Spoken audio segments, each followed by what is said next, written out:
India from a logistics index does very poorly compared to its global peers. When you are starting, you just feel that the value proposition is so great that शुरू किया और orders वैसे आने शुरू होंगे.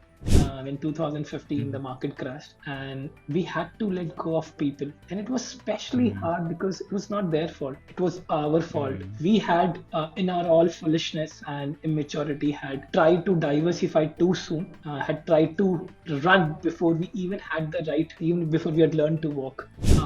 The fundamentals of the business are a lot more. As you were saying, that media celebrates, and we as a study celebrates that raising more capital is a validation of success, and that's something you're doing something is right. But we realize that raising capital is something that is not right. A business is supposed to earn and generate money and not keep on burning money. Businesses are not built overnight, and there's a time and place for diversification. And there's no point spreading yourself too thin.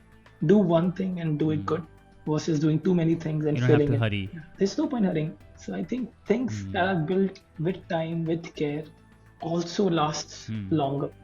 Welcome to another episode of the Inspiring Talk podcast. In this episode, I have with me Pranav Goel. Pranav is co-founder and CEO of Porter, one of the leading logistic companies in the country, which is valued at over 3,500 crore. The company is backed by the likes of Sequoia Capital, Tiger Global, among many other investors. In this episode, we discuss how Pranav and two other friends started Porter back in 2014 on Excel sheet. We also talk about some of the challenging times they went through and how they navigated through it, including letting go of people and what that made him feel. Also, you're going to learn a lot about perseverance. How do you build the never giving up attitude, and also how to not let your ego drive you. There's a lot that you can learn from this conversation. Let's get started.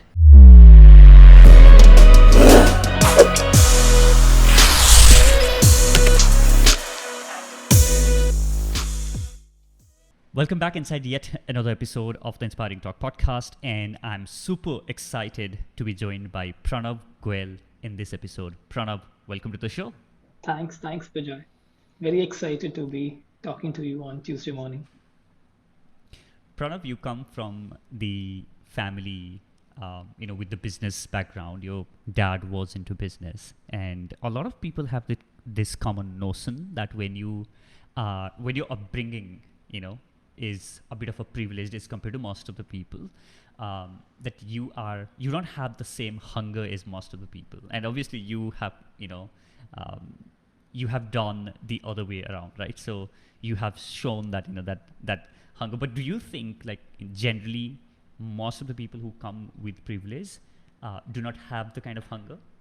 I've seen both kinds. I've seen people who have had, or the most ambitious, even though coming from a place of privilege, and I've seen people who don't come from a place of privilege and they don't have that kind of hunger.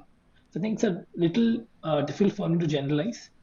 And I think if I go back to my specific story, I can see at least my parents were very strict in our upbringing, and I'll just give you a few examples of how it sort of shaped me as a person. Yeah. So while growing up, cricket is a big thing in India, and all of us used to watch cricket matches on TV.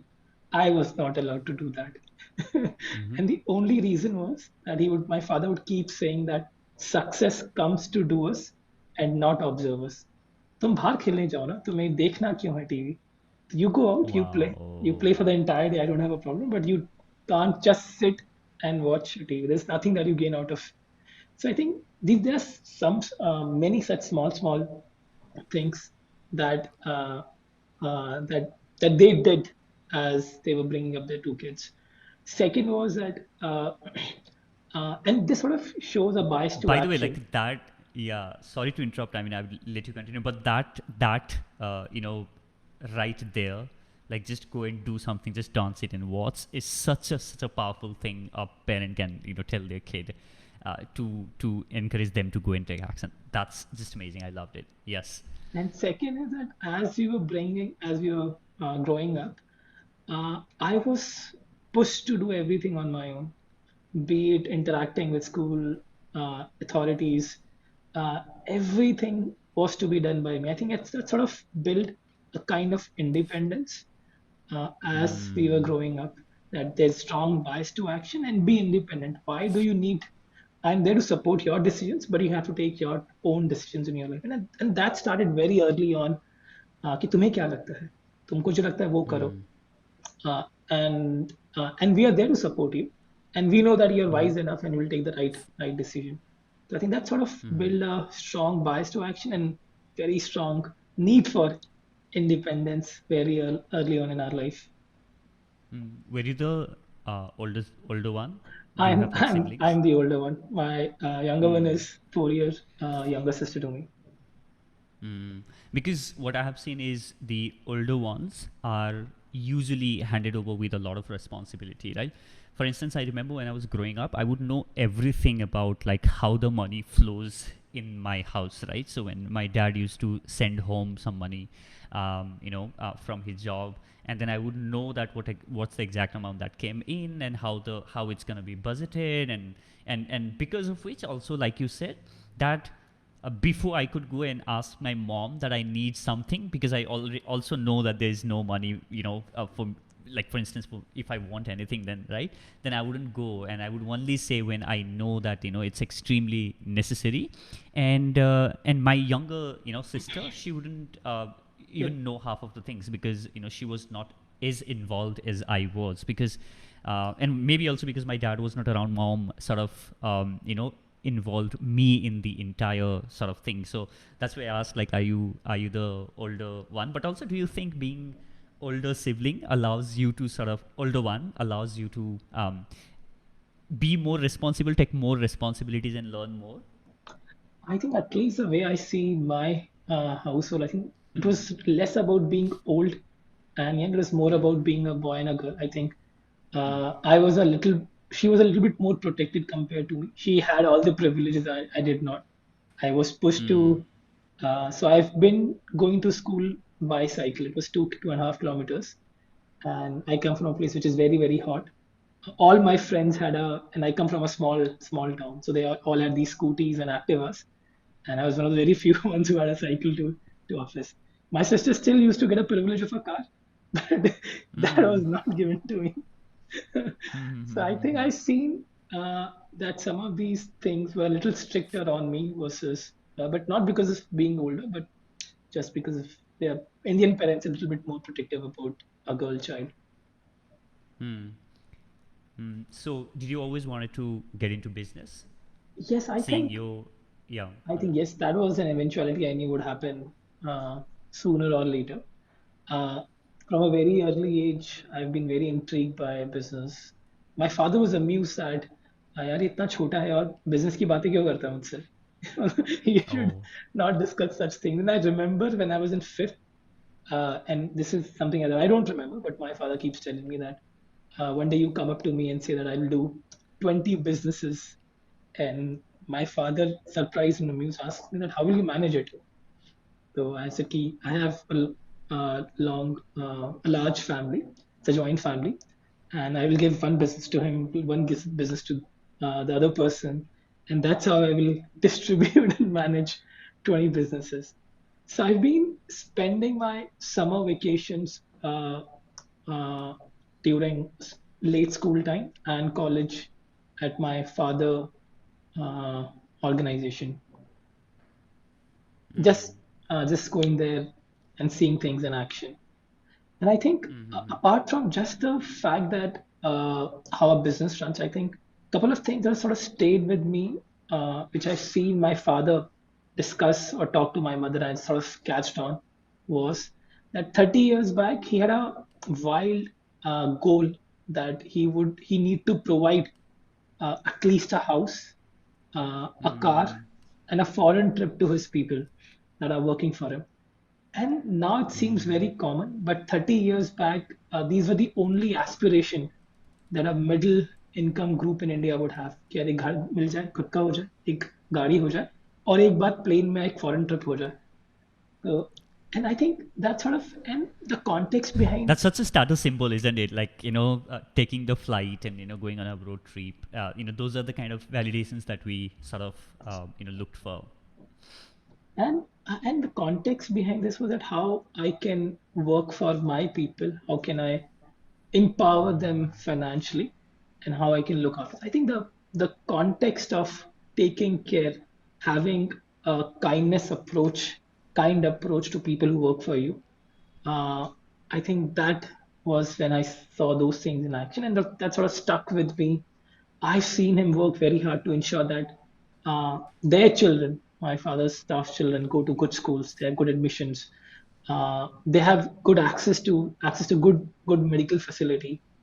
And I've seen him work very hard to ensure कि वो खुद जाते थे कि admission नहीं हो रहा था, चलो आपका एडमिशन कराता है, या कहीं देखते हैं ये स्कूल अच्छा है, ये ट्यूशन टीचर अच्छा है. The same care that the same fight effort that he would put for us, I've seen him extend that to to people that used to work for him. Were you a bright kid? Not till fifth, but after fifth, I've always been a bright kid. Just it was just it came naturally to me to score good. So I know that I don't what sound changed? humble, but I think I don't know. I have no idea. I think nothing changed from my effort perspective, but suddenly I realized that I was able to score better and score more. And then eventually you went to IIT. Yes, I think that is a function of. So I got to know about IIT in eighth, ninth. I have a young elder cousin who went to IIT Delhi from my mother's side, and then he sort of talked to my parents कि इसका क्या सोच रहे हो, and then a quota plan was made for me for 11th and 12th that I got to know in 10th that a quota is where the road to IIT success happens, and that's how it started. For me, I had a crazy wild idea in 10th class that I'd heard from him while talking to my elder brother that it's easy for IITians to get a job anywhere in the world, not just in India. And I've always wanted to travel a lot. And I had this foolish or a naive idea that I get into IIT, and then through IIT I'll get different jobs in different countries. To me, traveling abroad was staying there for 2 3 years, really immerse yourself in that culture, that context, and Yeah. then move on. So business was an eventuality. I thought that by IIT I'll travel 10, 15 different countries. And by the time I turn 40, I will come back and join family business. That was my life goal back in 10th. Fast forward, I realized what the random crazy idea it was. Yeah. Yeah. So you started Porto, the company that you run today, and you hit several milestones with the company now. You started with your colleagues at, I mean, your classmates in IIT, right? So how did the whole thing about Porto came about? So I think it was not a eureka moment for us. This is back in 2013, 2 years into our job, and we were thinking about next phase of our life. One of my co-founders was about to get married. I was contemplating joining my father's business, and we thought that hey, these two events can happen 6 months or 1 year down the line. Why don't we give a shot of trying something of our own? While working in JP Morgan, we got exposed to digital ecosystem, and there's a lot of disruption that happens in internet space globally and in India. And that was a time when Indian startup ecosystem was just about taking off. There were a couple of success stories like Flipkart, Myntra, and that gave us a lot of confidence that something can be, uh, at least we have a courage and there's some path to starting on your own. And then we researched for 6 months, a couple of ideas, sectors that we explored, ranging from healthcare, people's transportation, carpooling, warehousing, and sort of loved the idea of logistics because from a high level, it's extremely large market in India and an inefficient one. India, from a logistics index, does very poorly compared to its global peers. So we knew that there will be opportunities. It's a large market, a broken market. If we look deep enough, there will be opportunities. Now, at that point in time, we were sort of inspired by Uber. Uber was a poster boy of all Yeah, startups in of the 2013. startups, true. Yes. Mm, It's a mm, sexy app. You get a taxi on the app. You can see it coming.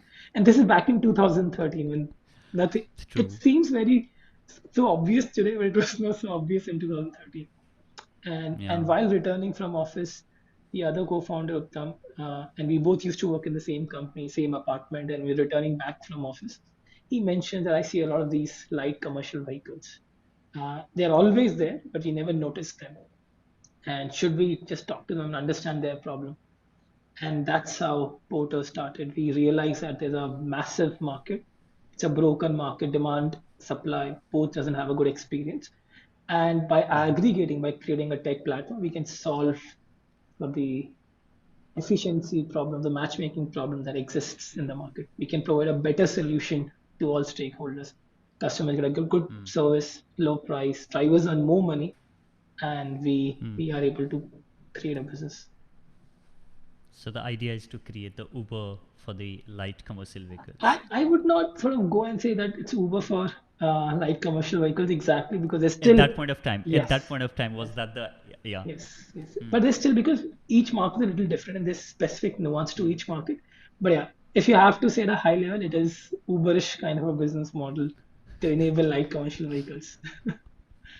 Yeah, yeah, yeah. So, but you were three people while you had exposure to the business in your family, but you didn't have like hands-on sort of experience of being in the business, running a business, and I'm sure the same goes with the other two co-founders as well, right? That's true. I had a dinner conversation exposure to business. That's all. Nothing Yeah. hands on. Mm. So, but you were up against some of the big giants in logistics, like including the international players, like even though not necessarily playing in the same space like you guys were thinking of, but still like from the logistics as a segment, there were bigger players in the market, right? And also, it's such a big market at the same time, such a big like problem to solve and a lot and bigger challenges, right? So what sort of gave you the confidence in saying that, hey, you know what, I think we can make it happen? Like, where did what that voice sounded like? I think youth idealism. When you are 24 years old, you feel you are always overconfident and you have just so much trust in your caliber and in your skills.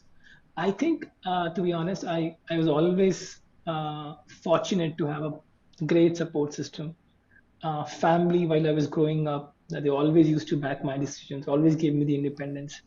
Uh, and as I went into college, surrounded by great friends, and that becomes your support system. So I think if you have a strong, solid support system, some of these things becomes a little easier. People around you are positive. They believe that hey, we can do it. Even on days when you are down, when you feel a little skeptical, when you have self doubts, and which is very common and natural, great support system always works, and they give you the extra push that self belief and conviction. That, hey, we can do it. First few years at Porter, where you guys were out there on the road talking to the drivers and trying to convince them to get into the system and operating from your house, three of you operating from a room and you picking up the customer calls, like what that hustle phase looked like, and what are the key three lessons you learned from that phase which you would want to pass on to the younger like 24 or 23 years old founders who might be in one room building a startup while they're listening to this? So I think we started with the pure play bootstrap model. All three of us had saved two lakhs each from our 2 years of work experience. And that doesn't give you a lot of luxury in terms of where you can spend, how much you can spend, till until unless you raise a funding round. The first 1 month, we thought that hey, we have a good enough house.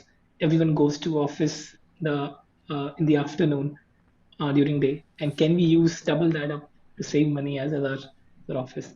And we started putting the first hiring JDs on OLX, Quicker, Naukri.com to get CVs, and we started interviewing them from our home office, which we realized later on was a mistake because if we start thinking from the person who's coming for an interview, he sees that, hey, where am I? Is this even a legitimate company? Why they don't Hmm. even have an office? Why are they interviewing on a Sunday in their bedroom? what's what's wrong? It doesn't look professional at all. Interviewing in the bedroom. and Oh, yeah. And I think it took us 1 month to realize this that hey, we need a proper office. And to be fair, we had one person who actually took a leap of faith and joined us. And we realized that we couldn't hire anyone. People were saying no, no, we and or would stop picking up our calls. And Hmm. then we took a one room office. I still remember it was around 18,000 rupees rent. Bombay is a little Hmm. expensive. And it was Delhi. It was Bombay. It's Bombay. It was Bombay. Okay. Hmm. And then now you need furniture for that one room office. Again, all of this when you only have 5-6 lakh rupees, yeah, how you can't spend a lot of money. You whether you spend on business or you spend on the infrastructure. So I think again there Hmm. are a lot of OLX Quakers. One office was moving out of or selling their home office furniture. We bought few desks, chairs, few computer systems. We hired few people, small PRI line. There was no tech at that point in time. It was all managed on Google Sheet. So pure Hmm. hustle. And I think it Yeah. used to take us 20 calls to match one order. A customer would call, a Wow. call center would pick up, he would tell pick up and drop. He would go on Google Maps, find out the distance and the time. Then there was a Google sheet on which it would fill all these details. Then he would call and find the driver who's available close to that location and then match it and ensure the driver is Wow. reaching on time and providing a good service. Uh, and during the Wow. first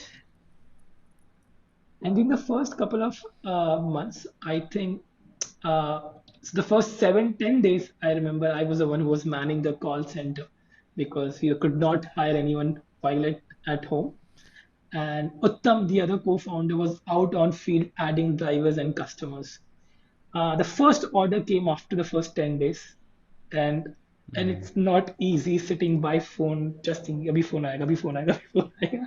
And there are no Hmm. orders because when you are Hmm. starting, you just feel that the value proposition is so great that शुरू किया और orders तो ऐसे आने शुरू होंगे. And like there's no order for the first 10 days. And then as we started Hmm. hiring people,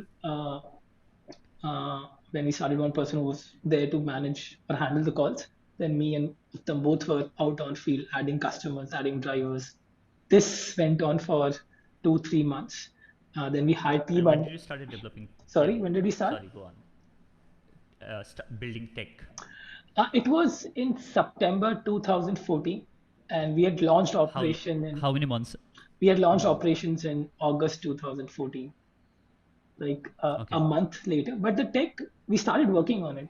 There's still some Yeah. time before it gets. And for us, it took us like the first was our internal CRM. We realized that Google Sheet is not a scalable thing. We need to first replace that, and then have a driver app, and then a customer app. So driver app came somewhere in mid of 2015, and solid 9-10 months. Till that time, it was all Yeah. on call center, Google Sheets, and internal CRM. Wow. Wow. And that home office became a one room office.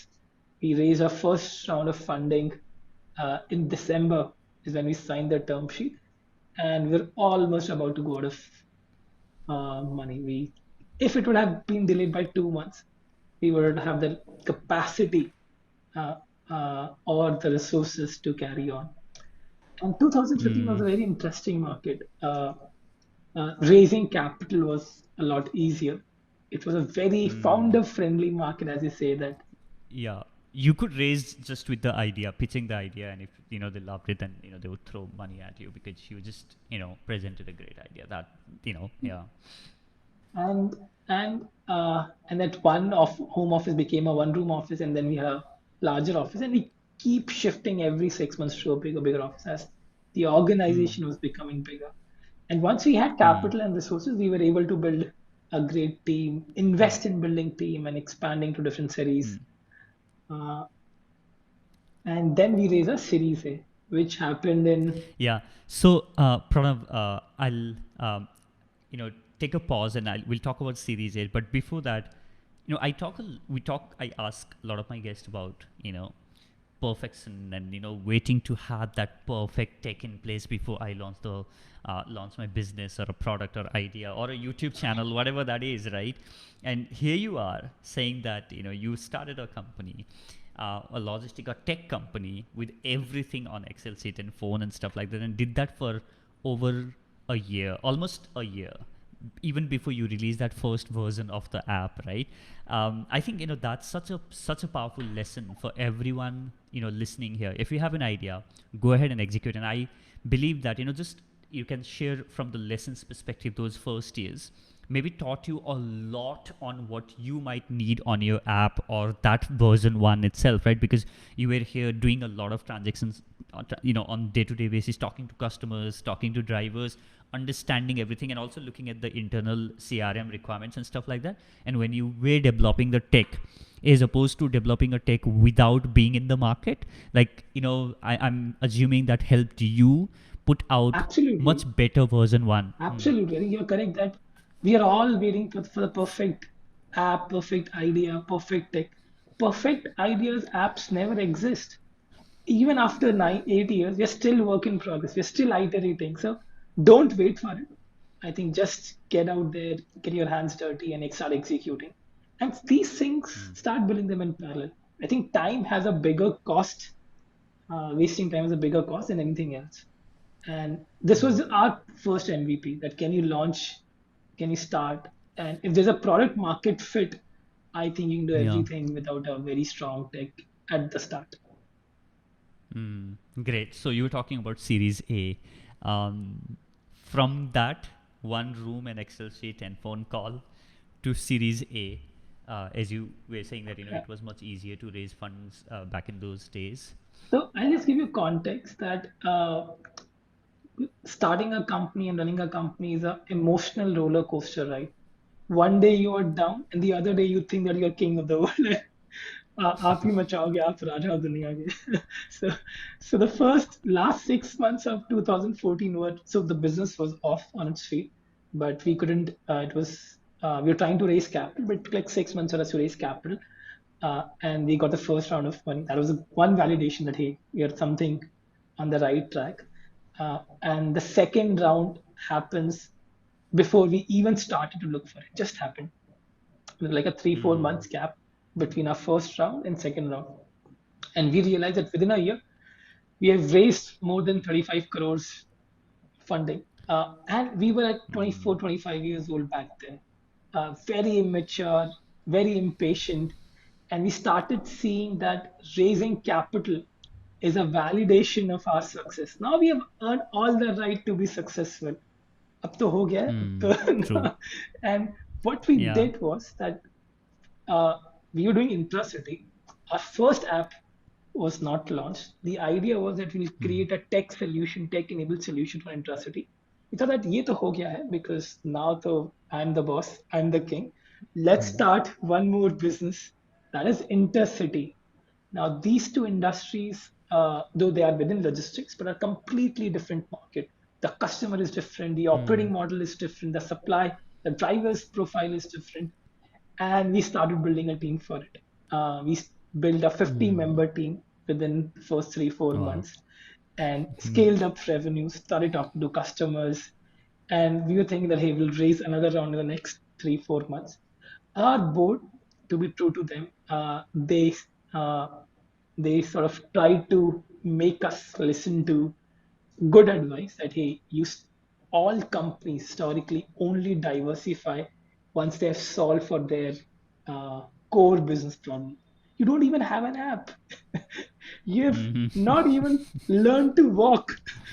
And don't think that raising capital is a sign of your success. No, that money is given you to prove that some of these things that exist on paper can And also actually. because the way, yeah, and also because the way raising capital is celebrated by media, and you are all over the places, everybody's celebrating that, oh my god, you've raised so much of money now, you have made it. Yeah, तो उससे तो ये लगता था कि, और उन सब ने बोला कि मत करो, there's no point, and we said कि हाँ ठीक है, इनको क्या पता, होशियार तो मैं हूँ, I know my business. Yeah. मुझे ज्यादा पता है. And then the markets turned in second half of 2015. As good as the first half was, the second half was equally bad. I remember rejecting a big round towards the end, around July, August in 2014. It was still a large, it was around 100 crore ticket size. And I said कि नहीं नहीं, हम इतने तो और ज्यादा race करेंगे. और वो देख रही हूँ कि what you're like, एक साल नहीं आया तुम्हें, नंबर्स नहीं आया और बातें देखो. And उसके बाद for the next 2-3 years we struggled to even raise 1/10 of that amount. And from saying no to 100 crore to not able to raise 10-15 crores easily, that just shows how the market shifted and how wrong we were in our own bubble. And as the, Also, do you think, sorry, I'm interrupting a lot, no, but not at also I all. want to sort of, go double click on some of the things that you're sharing. Do you also think like, raising capital sort of also fed your ego in terms of like, hey, you know what? Now that, if people are willing to invest, if there is somebody who is willing to give me 100 crore, then there's somebody who, someone else would give me 200 crore, or, now I have sort of made it. Do you think that sort of, तो ego तो आया था, I think ego भी आया था और immaturity भी आई थी. और ईगो वही था ना कि अब तो हमें ज्यादा पता है, मतलब, and we are 24-25 years old, have not still done anything, but we know more than anyone else. I think that was the biggest learning. In 2015 the market crashed and we had to let go of people, and it was especially hard because it was not their fault, it was our fault. We had, in our all foolishness and immaturity, had tried to diversify too soon, had tried to run before we even had the right, even before we had learned to walk. So we didn't even have a right to exist in intracity, but we were trying to think that, hey, we'll solve for inter also. And I think those conversations was a big conscience checker for us. Yeah, you cannot take hiring so easily, and that was the biggest down point in learning for that. And from that day onwards, we were very very careful in terms of hiring, in terms of setting the expectation, in terms of behaving like an adult and not like a kid on steroids. um, and I think that made us a better company overall. It made us appreciate the fundamentals of the business a lot more. As you were saying, that media celebrates, and we as a study celebrates that, hey, raising more capital is a validation of success, and that's something you're doing something is right. But we realize that raising capital is something that is not right. A business is supposed to earn and generate money and not keep on burning money. So I think raising more money means that, hey, you're still taking longer to become profitable. You're still more far away from your end goal. That means that you've failed at certain functions and certain duties. I think that was a big call for us. That was the biggest lesson. And after 2000, once we closed that division, we also had to take a hard call in terms of how we behave as a company within intracity. And I remember that end of 2015, we had pay cuts across the organization. Now, and we were the only ones who was having pay cuts, and that makes it even tougher. That you're the only one who's giving a bad news to your folks. But I think what has happened in our journey, and this has happened all subconsciously, that we were able to put the right values system in the company. And the real test of the culture is when the things are not going your way. How that's does the true. company behave, or the people in the company behave? And as you're mentioning now, how do you get the conviction? I think again the support function Yeah. of family, friends, and then people at Porter. I think that has always been unwavering, despite the fact that the market was not good for us. We were not able to raise capital. We were asking people to take pay cuts, and none of our folks left us. all of them were happy to take a pay cut and still had a high conviction that Mm. this business will become big and will be able to ultimately solve it. Mm. Yeah. Yeah, yeah. So Pranav, you mentioned about having to shut down the intercity logistic division and let go of the team that you built for that division. Um, you've grown up seeing your father taking care of people, working really hard to make sure that their needs are met, and then here you have to let go of people, and you are left with no other choice.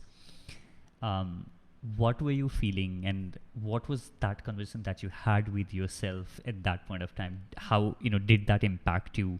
Tell us, like, how, what was going on ahead at that point of time within yourself, not among your founders anything, but within yourself, because fundamentally that this is what my dad did all his life, and here I have to sort of let go of people. How did that make you feel? Worst days of my life. I think so many self doubts. होता ना एकदम hero से zero वाला. So I think the worst feeling in the life that you have let down so many people and it's not their mistake. And it's all because of you and of your immaturity, of your not so right decisions. And I think the next, and it sort of not just stayed for that 1 or 2 days, but I think it impacted me for 1 or 2 years, and it has some impact on your performance as well because you feel a little lost. You have more self Mm. doubts than you should, and that doesn't. And you're always questioning your other questions, other way forward. And that has an impact. But I think the other co-founders were much nicer and supportive, and I think Mm. through their support, conviction, I was able to ride out of that bad phase in my life. Mm. Mm. Mm. So, what's the lesson and perseverance that you learned through this phase of, you know, um, So I think Porter?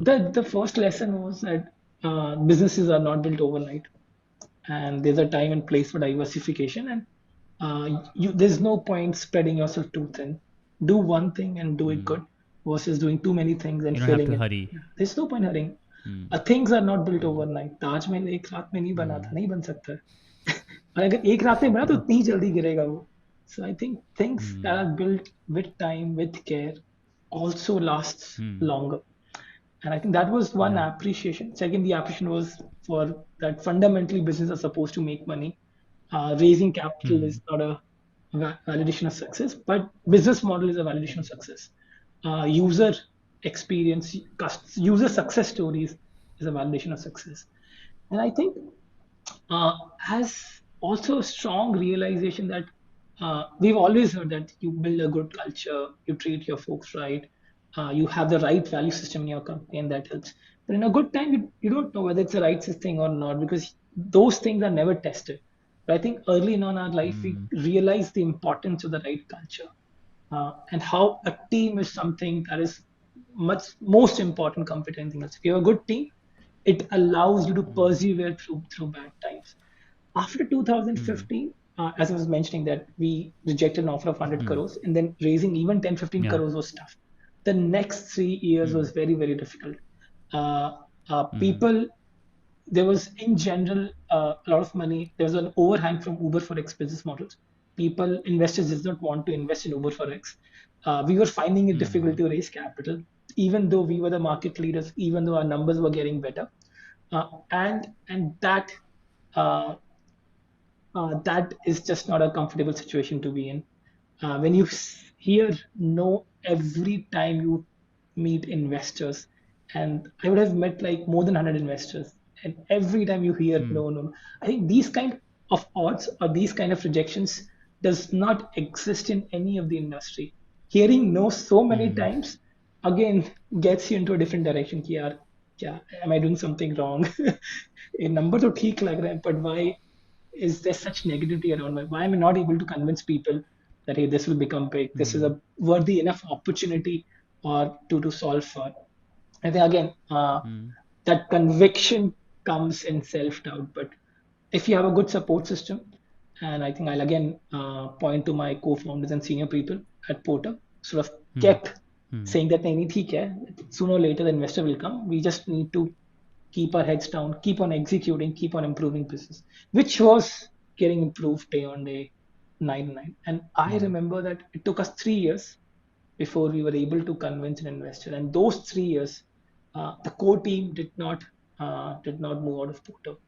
That's a great validation of the culture and the conviction that, and conviction is not just carried by one person. It's a collective conviction, and that how that sort of helped us go tide over these bad times and come out of it.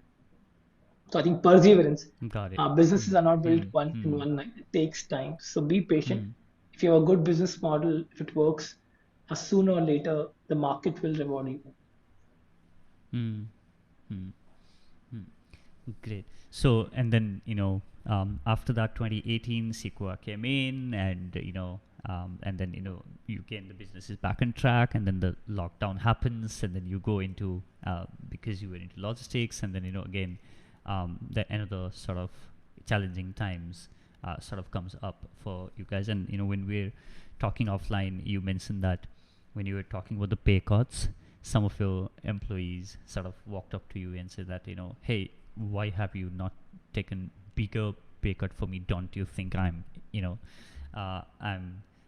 important enough, or So this happened during the is it not first. my business as well? So Or during the first stint? first Yeah. itself, so one of the core team member came up to us and we were suggesting that hey, we know that different people have different cash needs, but as for your comfort, if you can pitch in to help company grow, and we will reward you with commensurate equity so that you are not out of money.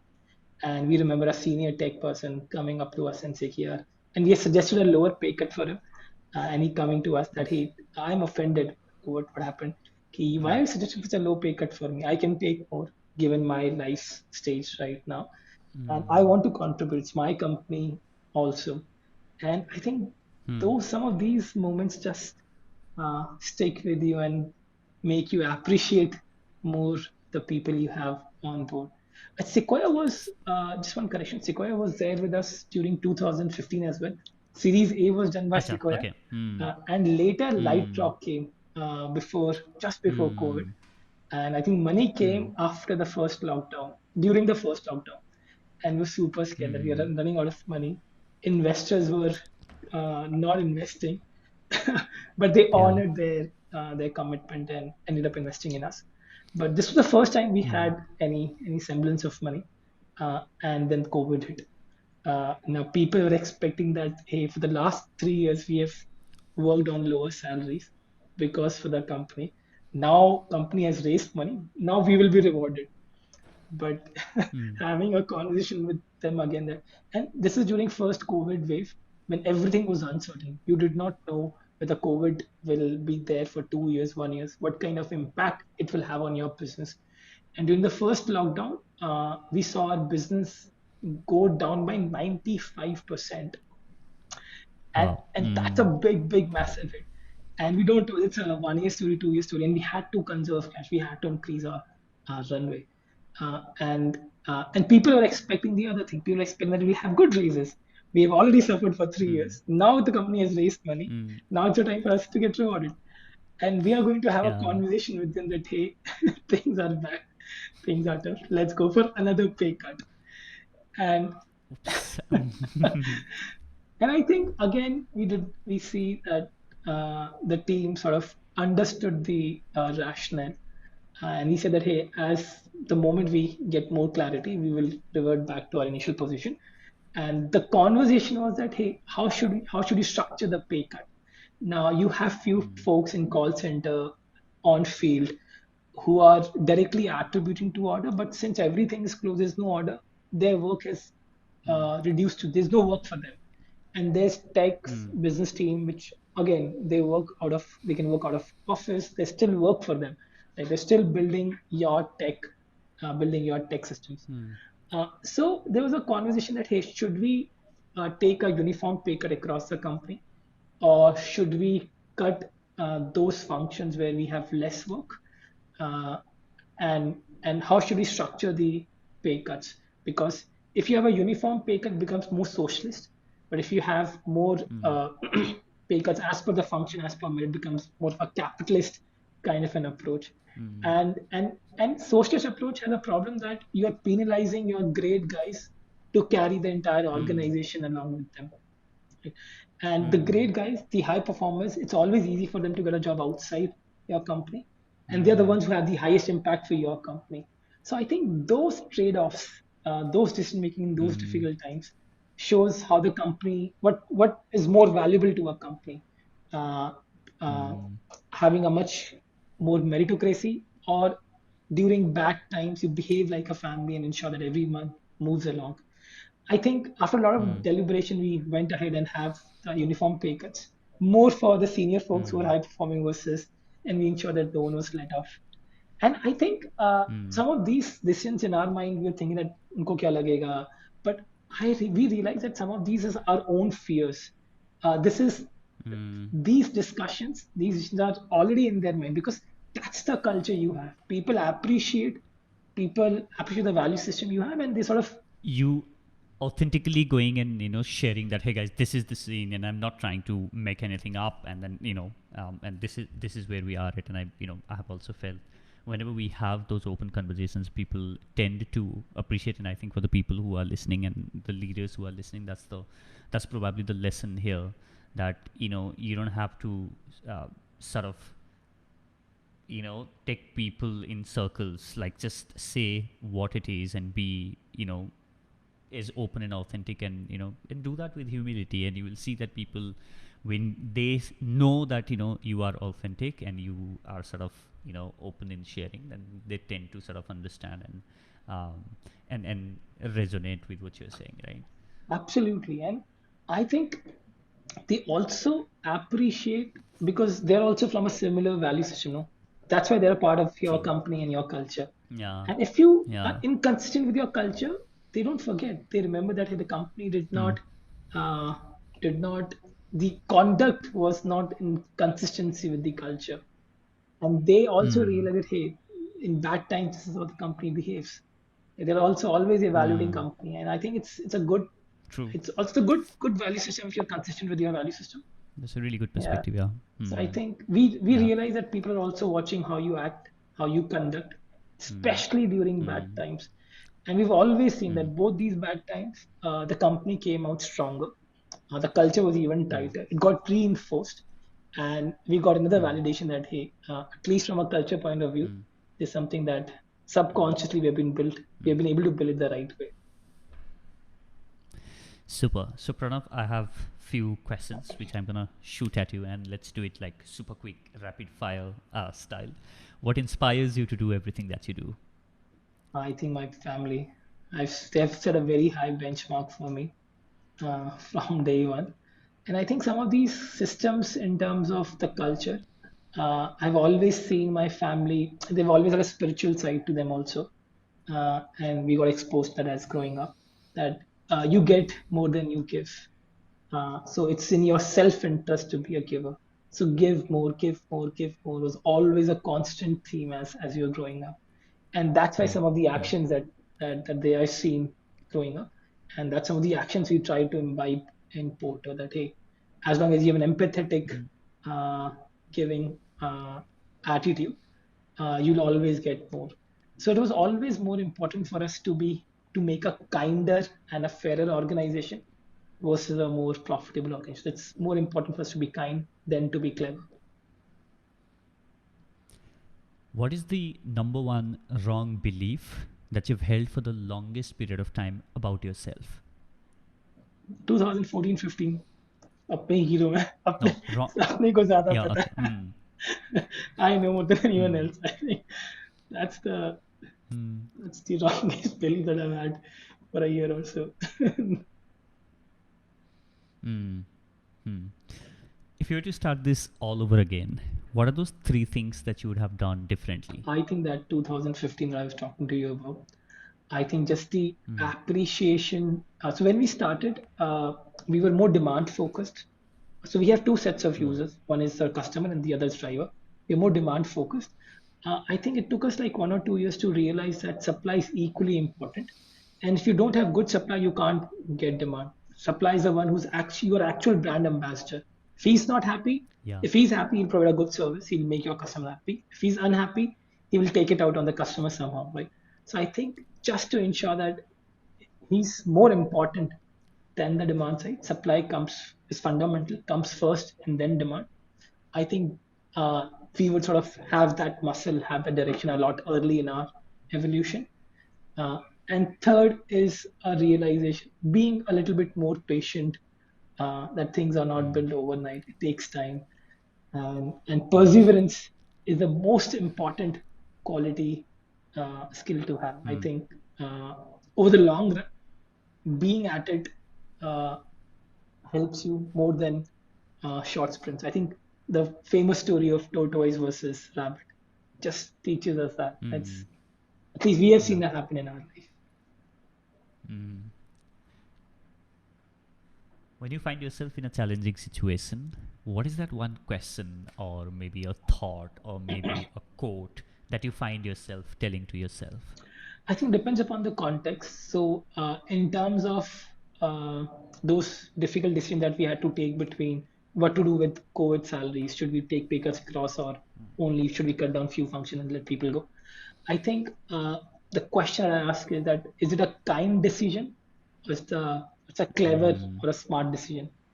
And Wow, that's a very powerful question. Yeah. so I think we've always tried to balance and always keep when there's a conflict between these two. Kindness comes first, and then comes smartness or being clever about a solution. And that's helped us in a lot of tricky situation when there's no right and wrong, and you have to choose between two different solutions. I think that's a beautiful one. So, Pranav, I have a last one.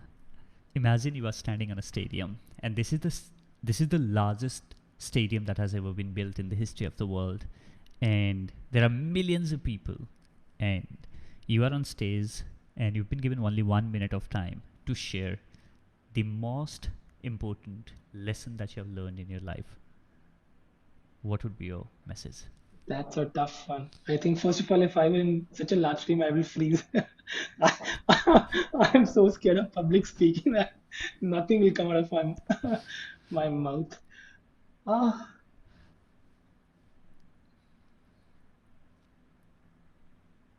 I think I'll just say that it's far tougher to be kind than to be clever, and and and you always get more than you give. I think these are two guiding lights which have helped us take right decisions in the right time. I think I taking a business call is a lot easier. Taking some of these nuanced calls, which has a human angle to it, an empathy angle to it, they're Mm. far tougher. And because Mm. these questions are a lot more nuanced, whether we launch intracity, intercity, these are just business decisions, right? But how do we behave? How do we conduct?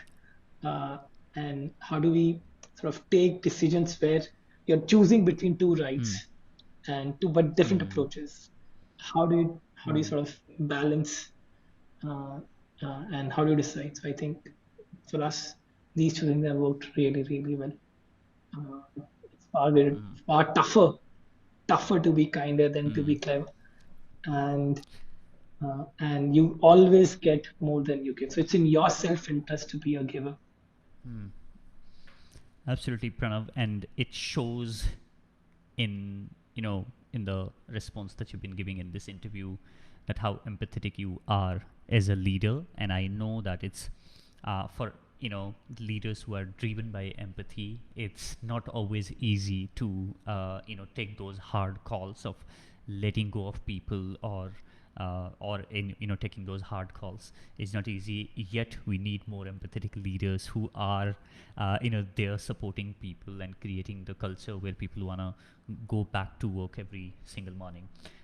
Thank you so much for doing what you are doing and building what you're building for the country. I wish you all the very best with everything that you are doing, and thank you so much for taking this time out. I really enjoyed and learned a lot from this conversation. Thank you, Thank you so Vijay. much. Thanks a lot for hosting. Thank you.